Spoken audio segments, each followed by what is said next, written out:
E aí pessoal, tudo bem? Aqui Paulo Brainer, só avisando para vocês antes de começar a nossa aula que a vacinação contra a Covid-19 já está disponível para os adolescentes a partir dos 12 anos. Então não fica de fora dessa, pois é importante que todos estejam vacinados. A vacinação acontece todos os dias, de segunda a sexta, a partir das 8 até as 15 horas. Sábados e domingos, das 8 ao meio-dia, lá na quadra da Escola Pereira Carneiro.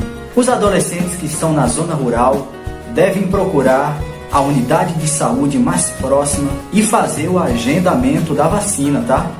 É importante que vá acompanhado de um responsável maior de 18 anos. Então, galera, tá esperando o quê? Vamos juntos combater esse vírus. Atenção, porque vai começar a aula de ciências. E aí, galera, vamos para mais uma aula de ciências. E hoje vocês precisam ficar ligados, bem atentos, porque hoje é aula de revisão dessa nossa quarta unidade, certo? Vamos trabalhar de uma maneira bem rápida, bem construtiva, todos os assuntos que foram abordados na nossa quarta unidade, de uma maneira especial, para a gente entender e compreender melhor, para na hora da prova estarmos preparadíssimos para responder e ter uma boa nota. Espero que todos vocês sejam aprovados, hein? Então vamos lá para mais uma aula. Bem, pessoal, nossa aula de hoje de revisão vai explorar os 4 conteúdos que foram abordados, como eu já falei anteriormente, na nossa quarta unidade. Quais foram eles? Primeiro, viagens interplanetárias e interestelares, que a gente dividiu ela em 2 partes. Na primeira parte falamos da parte interplanetária, que é aquela viagem entre os planetas, e na nossa segunda parte a gente trabalhou a parte interestelar, ou seja, das viagens entre as estrelas.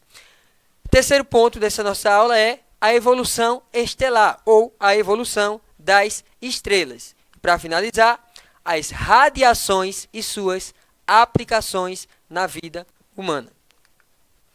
Bem, vamos começar pelas viagens interplanetárias. As viagens interplanetárias, como já o próprio nome diz, são viagens que acontecem entre os planetas, certo? Então, a primeira grande viagem que aconteceu entre os planetas foi a chegada do homem à Lua, por exemplo, em 20 de julho de 1969. Então, aí, se constituiu um dos maiores feitos científicos do século XX. Em 20 de julho de 1969, 2 astronautas americanos, o Neil Armstrong e o Buzz Aldrin, se tornaram os primeiros seres humanos a pôr os pés em solo lunar. Um terceiro, que supostamente foi com eles, Michael Collins, ficou em órbita dando suporte aos seus companheiros. Mas essa viagem, esse chegar do homem na Lua, esse pisar do homem na Lua, foi o nosso maior exemplo de viagem interplanetária, tá certo? Então, pessoal, para isso existiu um projeto chamado de Projeto Apollo 11. Esse foi o projeto da nave espacial que levou esses primeiros homens ao satélite da Terra, ou seja, à Lua. Consistia isso em uma nave de 45 toneladas, composta de 3 módulos: o módulo de comando, o módulo de serviço e o módulo lunar. Ela foi lançada no bico da maior e mais potente foguete que já foi construído, que é o nosso conhecido como Saturno V, certo? Com 110 metros de altura. Isso é só detalhes para a gente entender como é que funcionou essa viagem interplanetar. Então, pessoal, a base desse assunto é a gente entender que essas viagens interplanetárias são as viagens, qualquer tipo delas, que acontece entre os planetas, inclusive a Lua, tá certo? E aí o exemplo que temos é o quê? A chegada do homem até a Lua. Bem, a segunda parte dessa nossa aula, que é a nossa parte 2, é as viagens interestelares, que é as viagens que acontecem entre as estrelas. Então, pessoal, o que é que faz uma viagem ser considerada viagem interestelar, viagem entre as estrelas? Primeiro delas, sair para o espaço interestelar é passar a órbita de Plutão, ou seja, passar de um eventual planeta X, ou passar também de Ultima Thule da cintura de Kuiper, ou também das zonas de objetos planetesimais, ou seja, a zona que é conhecida como nuvem de Oort. A gente já vai entender isso aí. Isso foi explicado também, pessoal, na nossa penúltima aula da quarta unidade. Se vocês quiserem dar uma reforçada também, seria interessante, visto que é um assunto bastante complexo. Então vamos lá. Passando a heliosfera e a nuvem de Oort, vamos entender um pouquinho de uma dessas viagens interestelares. Bem, a heliosfera é uma região periférica do Sol, preenchida por vento, como está aí na imagem abaixo, de vento solar. Essa parte amarelada assim, ó, esse vento amarelado. A heliosfera estende-se até 100 unidades astronômicas para além do sistema solar e, conjuntamente com a nuvem de Oort, estabelece também os limites para o início do espaço interestelar, ou seja, do espaço entre as estrelas, considerando assim essa passagem à heliosfera um exemplo de viagem interestelar, certo, pessoal?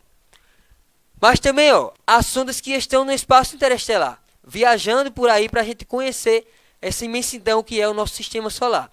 Os exemplos de sondas são as Voyager, por exemplo. O que são essas Voyager?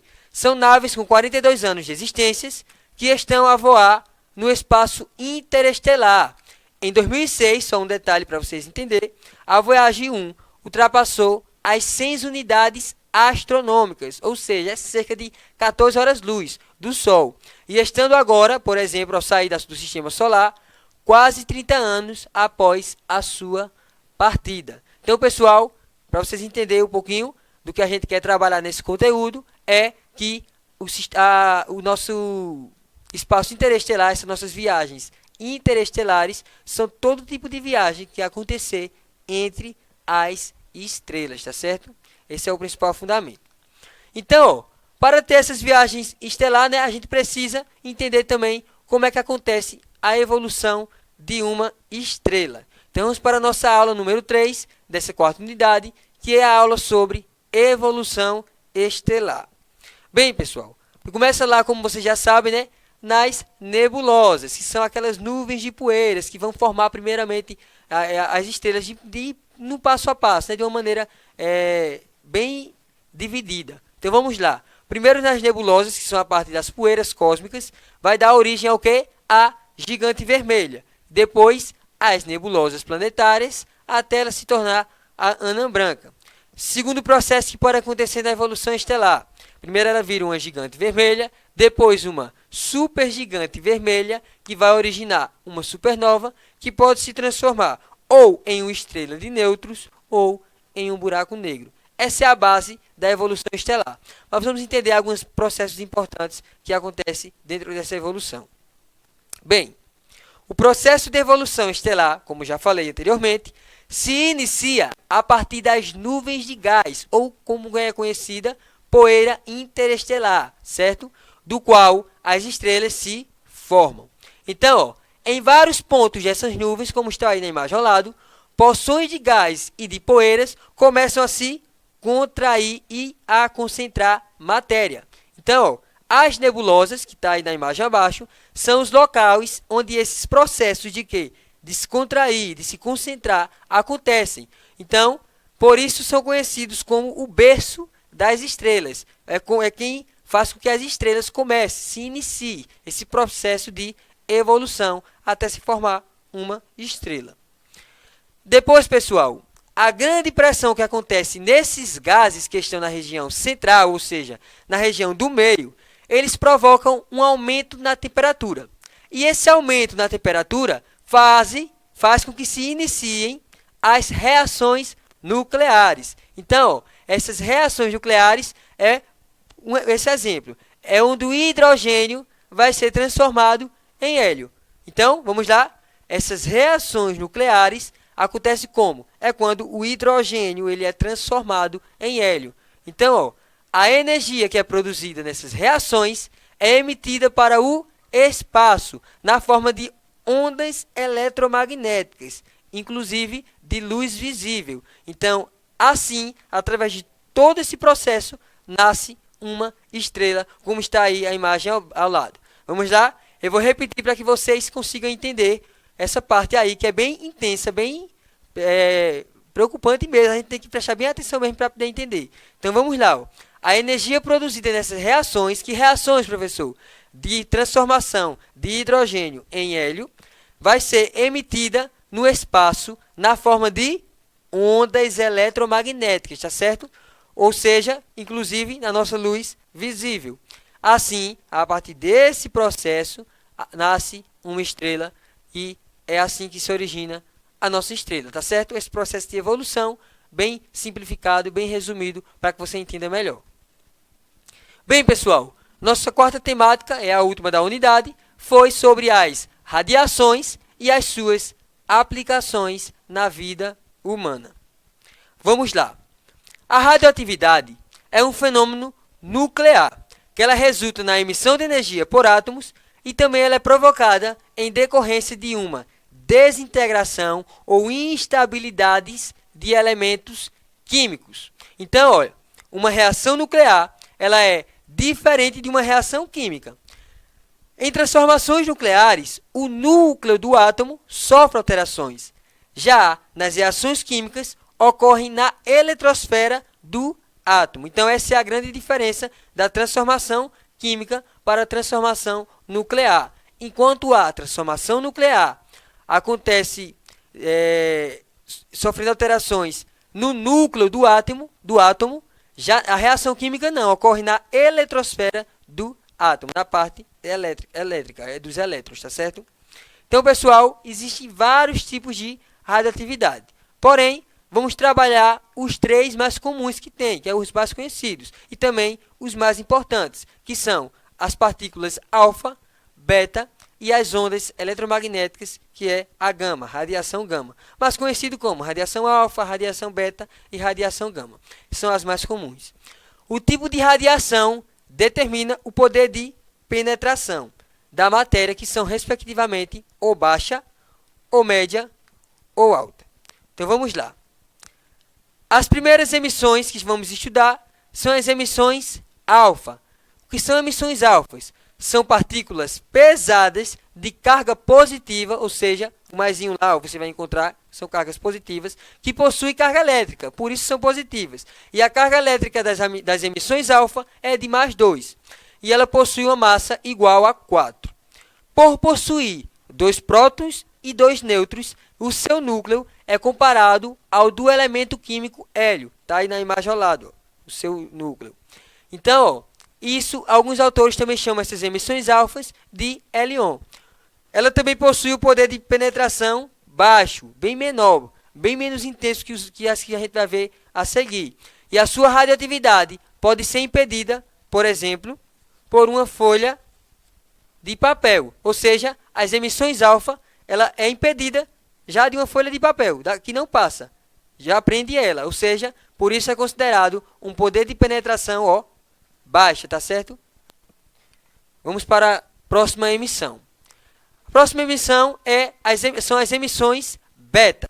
São partículas mais leves, de carga agora negativa e que não contém massa. Nessa reação, um nêutron estável, como está aí na imagem ao lado, se desintegra, tá vendo? Se separa, convertendo-se em um próton, que permanece no núcleo, e aí há a emissão de um elétron em alta velocidade e do neutrino, cuja massa e carga são desprezíveis, ou seja, não tem muito valor. Então, ó, essa emissão beta ela possui um poder de penetração um pouquinho superior à radioatividade anterior, que é a nossa radioatividade alfa, podendo também penetrar uma folha de papel, ou seja, ela passa da folha de papel, mas digamos que a minha mão aqui é uma placa de metal. Então, o que é que essa emissão beta vai penetrar? Vai penetrar esse papel facilmente, ultrapassá-lo, mas quando chegar aqui, ó, na placa de metal, ela é presa, ela não passa mais daqui. Ou seja, é considerada um poder de penetração médio, tá certo? Por passar apenas por 2 regiões diferentes. No caso aí, a folha de papel e uma placa metálica. Então vamos agora, pessoal, conhecer a nossa terceira emissão, que é as emissões gamas. Primeiro temos que entender que essas emissões gamas são ondas eletromagnéticas de altíssima frequência e que não possuem massa nem carga elétrica, ela é toda neutra, é zero, certo? Não tem carga nem negativa, nem carga positiva, é neutro, é zero. A sua capacidade de penetração é superior aos raios-x e faz com que a sua radioatividade passe tanto pelo papel, ó, aqui mais um exemplo, mais uma vez de papel, essa radiação gama ela vai passar pelo papel e vai passar pela placa mecânica. Porém, ela não vai passar por um terceiro, um exemplo, pelo concreto, que seria a nossa terceira parte, nossa terceira placa de passagem. Então, ó, a radiação gama é bem mais penetrante que os outros dois tipos devido ao seu comprimento de onda ser bem maior. Então, ó, ela vai poder facilmente atravessar todo o nosso organismo. E esse é o grande perigo das emissões gamas, tá certo? Bem, pessoal, outra coisa importante que vale ressaltar aqui nas nossas radiações, que são fundamentais para a nossa vida humana hoje em dia, são um exemplo delas foi a descoberta do raio-x, né? Que até hoje usamos essa ferramenta, né? Essa raio-x para poder identificar nossos ossos, para poder termos uma fotografia óssea, quando precisamos fazer algum exame de imagem. Outra coisa também na radiografia, né? Para o tratamento do câncer, a gente precisa também dessa radiação, que são necessárias para a nossa vida hoje na área da medicina. Então, ó, o raio-x e a nossa radiografia. É fundamental a gente saber disso nessa parte de radiação gama, pois é fundamental hoje na nossa vida humana, certo? Pessoal, essa foi a nossa aula de hoje. Espero ter contribuído para o aprendizado de vocês e até a próxima aula.